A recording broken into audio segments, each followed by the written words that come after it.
Not to be Reproduced by Rene Magritte, 1937. In this surreal painting, a man looks into a mirror and sees only the back of his own head, a haunting metaphor for a self that cannot truly see itself. In much the same way, the age of social media has turned our identities into reflections of a carefully curated exterior. The mirror of the internet shows us an optimized persona, but not our true face.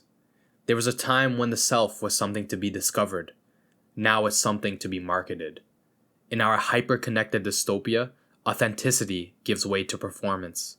The individual becomes an avatar optimized for engagement, a brand instead of a soul. We no longer ask, "Who am I?" Only, "What will get the most likes?" In the quest for online validation, we no longer know who we are, only what performs best. Life itself has become a product on the social media shelf. Rather than live our lives, we package them for consumption. Every person is now their own brand manager, curating highlight reels of travels, meals, and moments. Vacations, workouts, even acts of kindness or self-care. It all becomes content to prove we are living a worthy life. Holidays, exercise, taking care of our mental health. It all becomes achievement porn that we must tie up in a bow and share with the world, or no one will believe it has ever happened. Personal milestones and private memories are filtered, cropped, and posted for judgment by an invisible audience. The message is clear. If it's not online, did it even ever happen? In this culture of the curated self, identity is no longer an evolving journey, but a staged performance. We edit out the blemishes and boring bits to present the most flattering impression of ourselves. One survey found many people admit their online persona is basically my life, but without the boring bits. We even bend reality to fit the narrative. Consider that early Facebook users would choose college classes based on how it would project a certain image on their profile. The old philosophical maximum has been reborn for the social age. I post, therefore I am. On social media, presence takes a backseat to performance. What matters is not living in the moment, but capturing it for an audience.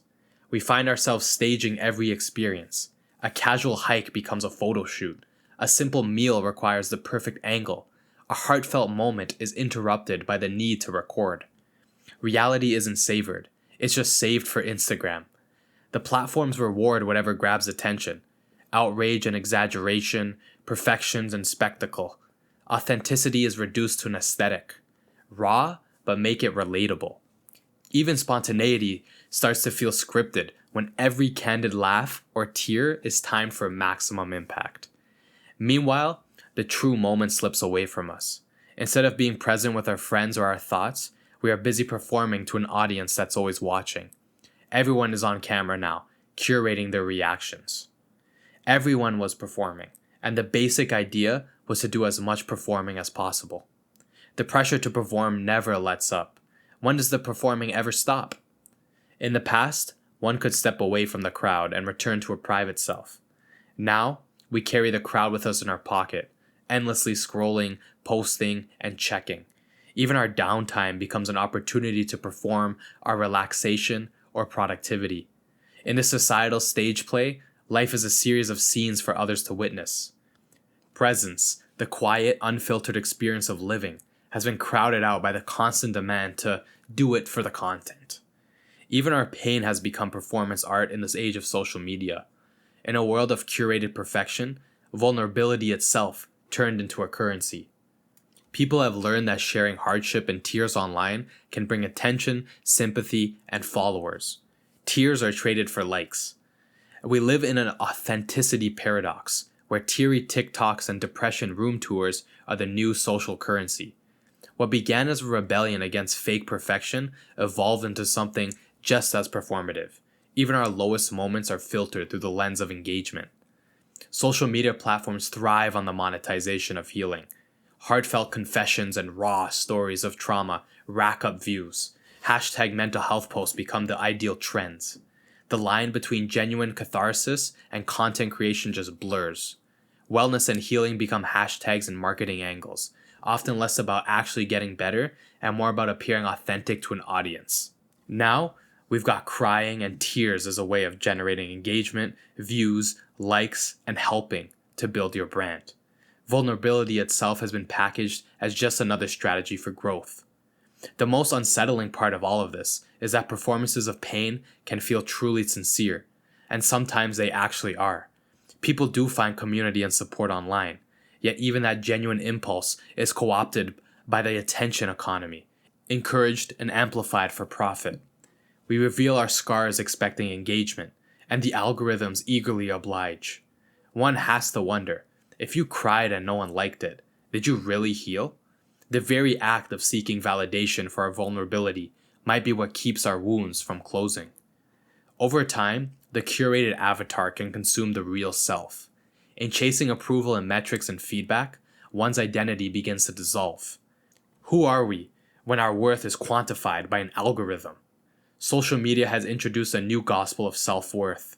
Our value to society can apparently be calculated simply by tallying up our likes and interactions. Followers, views, and hearts become not just feedback on what we do, but on who we actually are. We are unconsciously trimming away at the parts of ourselves that don't perform well. We'll talk about what's trending, post what please our followers, self-censor opinions that the algorithm might bury. In this subtle way, we become our metrics. The persona that gets rewarded slowly colonizes our inner life. The result is an existential blur between the person and the profile. The carefully edited profile starts to dictate the choices of the person behind it. We may find ourselves asking, what would my online self do? The curated feed becomes a mirror that we constantly adjust ourselves to. The line between authentic self and online persona fades until it nearly disappears. One might call this the ultimate identity crisis. The self is no longer lived, only performed. We can describe social media's existence as being alive in the gaze of others because it's only the life one has, even when it hurts. In other words, we exist as the image of ourselves that is perpetually on display. The true inner self, the one known only to ourselves, withers from this use. It's drowned out by the clamor of the crowd's reactions. In this dissolution of identity, the soul retreats while the avatar thrives. Yet the avatar is hollow. It cannot give us meaning or genuine self-knowledge. We end up with what could be called a hollow self, a shell that performs and achieves outwardly, but feels empty when the screen goes dark. The tragedy is that many don't realize this hollowing out until they're deeply lost in it. By living for the next notification, we forget how to listen to the quiet voice inside that simply just is. It is a bitter irony. In an era when we can connect with anyone, we have never felt more alone. Hyperconnectivity was supposed to bring us together, but instead, it often leaves us isolated in a crowd. Studies have found that heavy social media use is linked to greater feelings of loneliness. Surrounded by constant digital chatter, people struggle to find real companionship. We collect hundreds of friends and followers, yet have no one to confide in about our deepest fears. We broadcast our lives, yet feel that nobody truly sees us.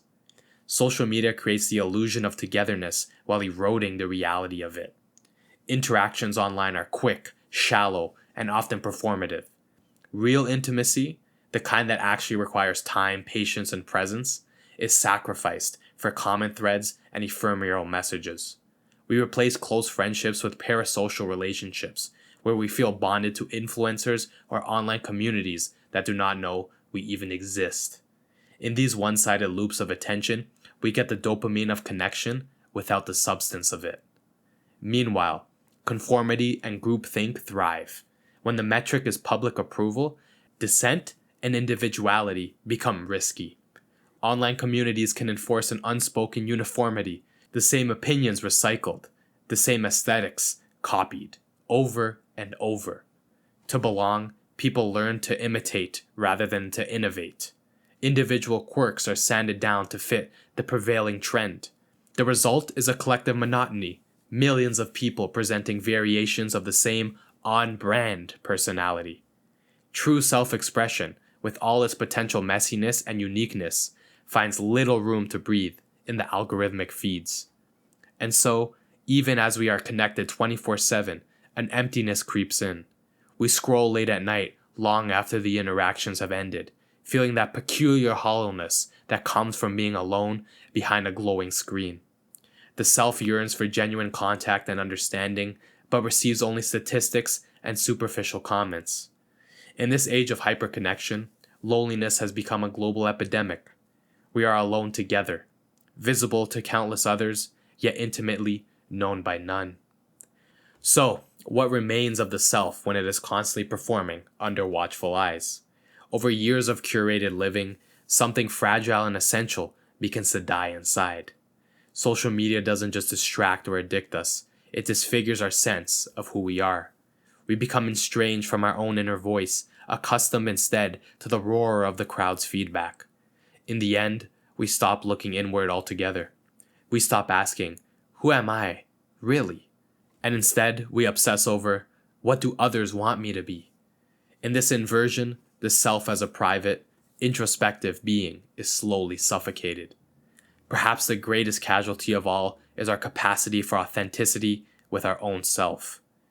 When every thought and experience is performed, nothing is truly private or sacred anymore. The constant audience in our minds means we are never truly alone with our own being. One individual posed this question, saying, who are we beyond the attention and judgments of others? And do we even know anymore? It is a question that should give us a pause. If the self exists only in performative reference to others' eyes, can it exist all on its own? What do we find when the spotlight turns off? In this bleak new world, social media did not kill the self in one swift strike. Instead, it hollowed it out, one post at a time. Each carefully crafted update, each anxious refresh for validation, carved away a little piece of our inner life and fed it to the hungry void of the feed.